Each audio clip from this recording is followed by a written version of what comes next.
Hello friends, आज की इस वीडियो में डीएलएड एंट्रेंस एग्जाम के लिए मोस्ट इंपॉर्टेंट 40 क्वेश्चंस करने वाले हैं। एंड आज के इस टेस्ट में पास होने के लिए आपको 40 में से 35 क्वेश्चंस का आंसर सही करना होगा। चलिए फ्रेंड्स, स्टार्ट करते हैं। पहला क्वेश्चन, वर्दौली सत्याग्रह या वर्दौली आंदोलन किसके नेतृत्व में हुआ था? फ्रेंड्स, वर्दौली सत्याग्रह सरदार वल्लभ भाई पटेल के नेतृत्व में हुआ था। कब हुआ था फ्रेंड्स? 12 जून, डेट याद कीजिएगा, 12 जून 1928 को, 12 जून 1928 को। और इसी वर्दौली सत्याग्रह में ही सरदार वल्लभ भाई पटेल को जो है सरदार की उपाधि पड़ा था। ठीक ना, सरदार की उपाधि पड़ा था। वहाँ की महिलाओं ने इन्हें सरदार की उपाधि से नवाजा था। किस किस अनुच्छेद के तहत 14 ईयर से कम उम्र के बच्चों को कारखानों में काम पर नहीं लगाया जा सकता है? किस आर्टिकल के तहत? तो यह है फ्रेंड्स अनुच्छेद 24, अनुच्छेद 24 के तहत। नेक्स्ट क्वेश्चन, बादलों की दिशा तथा गति मापने वाला जो यंत्र है क्या कहलाता है? इसे फ्रेंड्स नेफोमीटर कहा जाता है। नेफोमीटर बादलों की दिशा तथा गति मापने वाला यंत्र है। नाभिकीय विकिरण से शरीर का कौन सा अंग सबसे पहले प्रभावित होता है? नाभिकीय विकिरण से फ्रेंड्स अस्थि मज्जा सबसे पहले प्रभावित होता है। ओके फ्रेंड्स, अर्धरात्रि के सूर्य की भूमि किससे कहा जाता है? नॉर्वे को अर्धरात्रि के सूर्य की भूमि कहा जाता है। सेलुलर फोन सेवा की शुरुआत सर्वप्रथम किस देश में हुई? करेक्ट आंसर होगा चीन में। प्रशांत पेटी किस रेखा के निकट स्थित है? फ्रेंड्स, प्रशांत पेटी जो है ये भूमध्य रेखा के निकट स्थित है। भूमध्य रेखा को विषुवत रेखा भी कहते हैं, इसे इंग्लिश में इक्वेटर कहते हैं। ये फ्रेंड्स पृथ्वी को दो बराबर भागों में बांटती है, उत्तरी और दक्षिणी ध्रुव में। ठीक ना, इस तरीके से मान लीजिए हमारा अर्थ है। तो पश्चिम से पूर्व की ओर जो पृथ्वी के बीचों बीच से जो रेखा गई है, जो पृथ्वी को दो गोलार्धों में बांटती है, उत्तरी और दक्षिणी गोलार्ध में, इसे भूमध्य रेखा कहते हैं। और इसे 0 डिग्री अक्षांश रेखा भी कहते हैं, भूमध्य रेखा को। ओके फ्रेंड्स, अगर आपसे पूछा जाए कि कुल अक्षांशों की संख्या कितनी है, तो कुल अक्षांशों की संख्या जो है याद रखिएगा 179 है। और इस तरीके से जो रेखा खींची गई है फ्रेंड्स, इसे देशांतर कहते हैं। ठीक ना, तो देशांतर रेखाओं की संख्या 360 है। ठीक है, इस तरीके से जो है रेखा खींची गई है, जो कह सकते हो उत्तर से दक्षिण में, इसे देशांतर कहते हैं। और इसकी रेखाओं की संख्या 360 है। और अक्षांश रेखाओं की संख्या जो है ये है 179। एग्जाम में आता है ये। ओके, कर्क रेखा आपको पता है फ्रेंड्स, 23.5 डिग्री उत्तरी अक्षांश को कर्क रेखा कहते हैं, एंड 23.5 डिग्री दक्षिणी अक्षांश को मकर रेखा कहते हैं। नेक्स्ट क्वेश्चन है हमारा, जलियांवाला बाग की जो घटना है उस समय भारत का वायसराय कौन था? तो जलियांवाला बाग की घटना 13 अप्रैल 1919 को हुआ था। और उस टाइम पे भारत के जो वायसराय थे ये लॉर्ड चेसमफोर्ड थे। ओके फ्रेंड्स, लॉर्ड चेसमफोर्ड थे। और एक क्वेश्चन एग्जाम में पूछा गया था कि जलियांवाला बाग की घटना की जांच के लिए किस आयोग का गठन किया गया था? हंटर कमीशन का गठन किया गया था। अफ्रीका में लिम्पोपो नदी मकर रेखा को कितनी बार काटती है? 2 बार। ओके फ्रेंड्स, और अगर आपसे पूछा जाए कि भारत में कौन सी नदी कर्क रेखा को 2 बार काटती है? माही नदी, याद रखिएगा, माही नदी। ओके फ्रेंड्स, और भूमध्य रेखा को 2 बार कौन सी नदी काटती है? तो उसका नाम है जायरे नदी, जिसे कांगो नदी भी कहते हैं। कांगो लोकतांत्रिक गणराज्य में वह प्रवाहित होती है। ठीक है ना फ्रेंड्स, अफ्रीका में। और आपको यह भी पता होना चाहिए ऐसा कौन सा महाद्वीप है जहां से तीनों रेखाएं गुजरती हैं, कर्क रेखा, मकर रेखा और भूमध्य रेखा? वह है अफ्रीका महाद्वीप, याद रखिएगा। भारत को बीचों बीच से जो गुजरती है, भारत के बीचों बीच से जो रेखा, उसका नाम है कर्क रेखा। ओके फ्रेंड्स, राष्ट्रपति के रिक्त पद को कितने दिनों के भीतर भरना अनिवार्य है? करेक्ट आंसर 6 महीना। श्री हरिकोटा द्वीप किस झील के निकट स्थित है? फ्रेंड्स, ये द्वीप जो है ये पुलिकट झील के निकट स्थित है।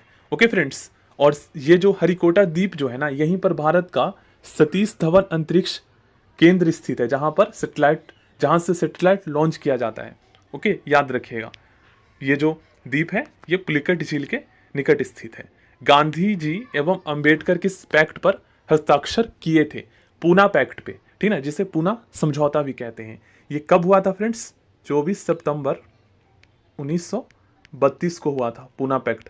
आता है ये एग्जाम में, 24 सितंबर 1932 को पूना समझौता हुआ था किनके बीच? Gandhi ji and B.R. अम्बेडकर के बीच। गदर आंदोलन की स्थापना किसने की? लाला हरदयाल ने। मोस्ट इंपॉर्टेंट क्वेश्चन है ये।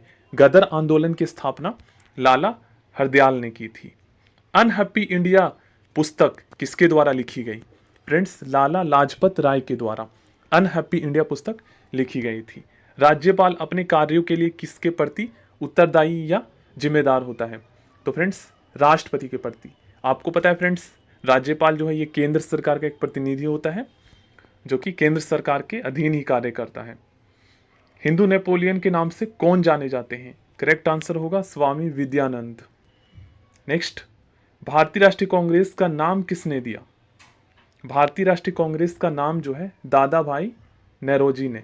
दादा भाई नेरोजी को किस नाम से जाना जाता है? आपको कमेंट बॉक्स में बताना है। फ्रेंड्स, भारतीय राष्ट्रीय कांग्रेस से रिलेटेड अक्सर एग्जाम में क्वेश्चंस पूछे जाते हैं, तो आपको पता होना चाहिए कुछ बातें। भारतीय राष्ट्रीय कांग्रेस की स्थापना कब हुई थी ये पूछा जाता है, तो आपको याद रखना है 28 दिसंबर 1885 को हुई थी। भारत का सबसे प्राचीन या सबसे पुराना जो है पार्टी है। 28 दिसंबर 1885 को भारतीय राष्ट्रीय कांग्रेस की स्थापना हुई थी। इसके संस्थापक कौन है या इसकी स्थापना किसने की थी? तो ऑक्टेवियन ह्यूम ने, जिसे A.O. ह्यूम कहते हैं शॉर्ट में, ऑक्टेवियन ह्यूम। ओके फ्रेंड्स, इन्होंने जो है भारतीय राष्ट्रीय कांग्रेस की स्थापना की थी और इसके प्रथम जो अध्यक्ष थे भारतीय राष्ट्रीय कांग्रेस के, ये थे व्योमेश चंद्र बनर्जी। व्योमेश चंद्र बनर्जी। नेक्स्ट क्वेश्चन, भारतीय क्रांति की माता या जननी कौन मानी जाती है? करेक्ट आंसर मैडम भिकाजी कामा। मैडम भिकाजी कामा। और एक क्वेश्चन ये भी पूछा जाता है कि सर्वप्रथम विदेश में भारतीय तिरंगा किसने फहराया? तो इसका नाम है फ्रेंड्स मैडम भिकाजी कामा। इन्होंने ही जो है सर्वप्रथम 22 अगस्त 1907 को जर्मनी के स्टटगार्ट में जो है तिरंगा झंडा फहराया था। नेक्स्ट क्वेश्चन है हमारा, पुर्तगालियों ने गोवा को किस राज्य के शासक से जीता था? करेक्ट आंसर सभी को पता होगा, बीजापुर के। नेक्स्ट, भारतीय राष्ट्रीय कांग्रेस के प्रथम यूरोपीय अध्यक्ष कौन थे? यूरोपीय अध्यक्ष यहां पर पूछा गया है, तो करेक्ट आंसर हो जाएगा जॉर्ज यूले। प्रथम यूरोपीय अध्यक्ष थे। ओके, संस्थापक तो आपको पता है ऑक्टेवियन ह्यूम। सूरत अधिवेशन का नेतृत्व किसने किया था?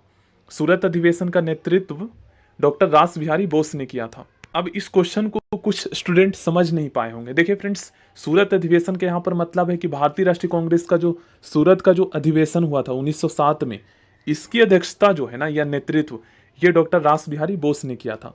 और अगर आपसे पूछा जाए फ्रेंड्स कि कांग्रेस के किस अधिवेशन में भारतीय राष्ट्रीय कांग्रेस जो है नरम दल और गरम दल में विभाजित हो गया था या दो दलों में बट गई थी, तो सूरत अधिवेशन जो कि 1907 में हुआ था, इसी में बट गई थी, नरम और गरम दल में।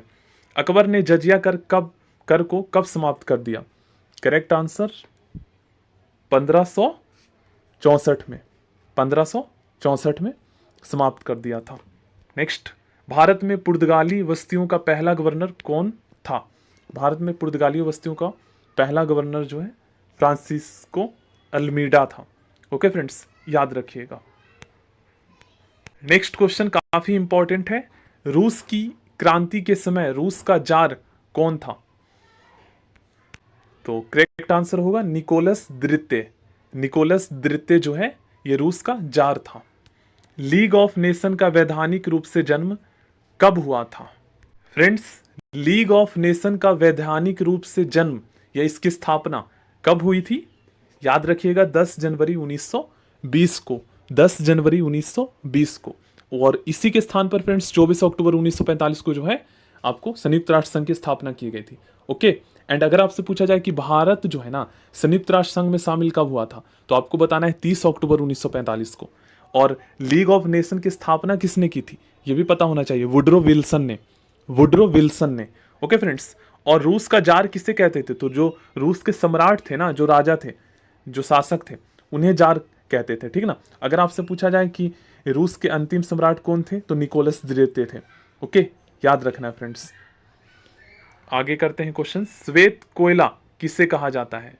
श्वेत कोयला, यहां पर करेक्ट आंसर हो जाएगा फ्रेंड्स, श्वेत कोयला जो है यूरेनियम को कहा जाता है। यह नाभिकीय ईंधन है जिससे विद्युत बनाया जाता है। भारतीय सर्वेक्षण विभाग कहां पर स्थित है? यह है देहरादून में। और यहाँ पर भारतीय वन अनुसंधान केंद्र भी है देहरादून में स्थित। पृथ्वी दिवस कब मनाया जाता है, इसे याद करने का एक एग्जाम्पल मैं देता हूँ। जैसे फ्रेंड्स आपको पता है पहले जल होगा जभी तो पृथ्वी बचेगी, मतलब पृथ्वी पर जीवन बचेगा। ओके, तो 22 अप्रैल को पृथ्वी दिवस, और इससे पहले जल होना जरूरी है तभी पृथ्वी बच पाएगा, पृथ्वी पर जीवन रह पाएगा। तो 22 मार्च को जल दिवस और 22 अप्रैल को पृथ्वी दिवस मनाया जाता है। पहले जल उसके बाद पृथ्वी। 22 मार्च जल दिवस, 22 अप्रैल पृथ्वी दिवस। नेक्स्ट क्वेश्चन, सोडियम को किस में रखा जाता है? सोडियम को रखा जाता है मिट्टी के तेल में, मिट्टी के तेल में। हाइड्रोजन का आइसोटोप क्या है? हाइड्रोजन का जो आइसोटोप है ये ड्यूटीरियम है। ड्यूटीरियम, ड्यूटीरियम को हाइड्रोजन का आइसोटोप कहते हैं। किस धातु का संक्षारण नहीं होता? करेक्ट आंसर सोना। सोना सबसे तन्य मतलब डक्टाइल, जिसे काफी दूर तक तार के रूप में खींचा जा सकता है, यह है सोना। यह भी पता होना चाहिए। ओके फ्रेंड्स, अमीबा कितना कोशिकीय जीव है? कितना कोशिकीय? एक कोशिकीय, बहुकोशिकीय या द्विकोशिकीय, इसमें ये बताना है। तो यह है एक कोशिकीय जीव। नेक्स्ट क्वेश्चन है, नर मनुष्य में कौन सा लिंगी गुणसूत्र क्रोमोजोम होता है? तो आपको पता है XY। और बच्चे का कह सकते हो जेंडर निर्धारण जो है नर के क्रोमोजोम पर ही निर्भर करता है। ओके फ्रेंड्स, अफीम में कौन सा तत्व पाया जाता है? अफीम में जो तत्व पाया जाता है यह है निकोटीन।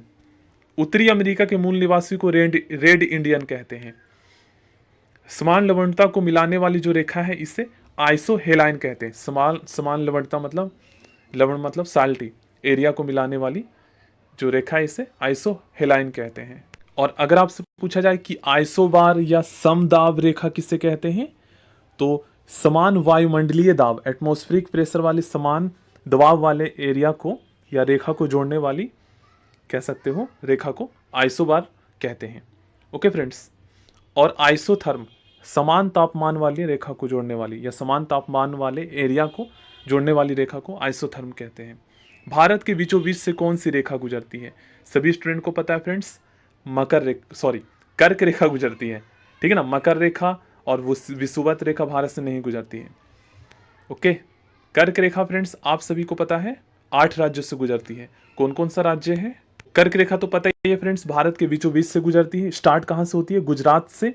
राजस्थान में कुछ उसका दूरी तय होता है। पहले नंबर पे गुजरात आता है, राजस्थान, मध्य प्रदेश, छत्तीसगढ़, झारखंड, पश्चिम बंगाल, त्रिपुरा और मिजोरम। नेक्स्ट क्वेश्चन है हमारा, संविधान सभा के किस भाग में राज्य भाषा का वर्णन किया गया है? करेक्ट आंसर हो जाएगा यहाँ पर 17वें भाग में। 17वें भाग में राजभाषा का वर्णन किया गया है। संविधान के किस भाग में संघ का वर्णन है? संघ का वर्णन संविधान के भाग 5 में किया गया है। अस्थायी चुंबक किस लोहे का बना होता है? अस्थायी चुंबक फ्रेंड्स मृदु लोहा का बना होता है। और इसे फ्रेंड्स पता है नरम लोहा भी कहते हैं। अस्थायी चुंबक जो है ये नरम लोहे से बनाए जाते हैं, और जो स्थायी चुंबक है उसे इस्पात, स्टील, निकल और क्वार्ट्ज से बनाते हैं, मिश्र धातु से। अब लास्ट क्वेश्चन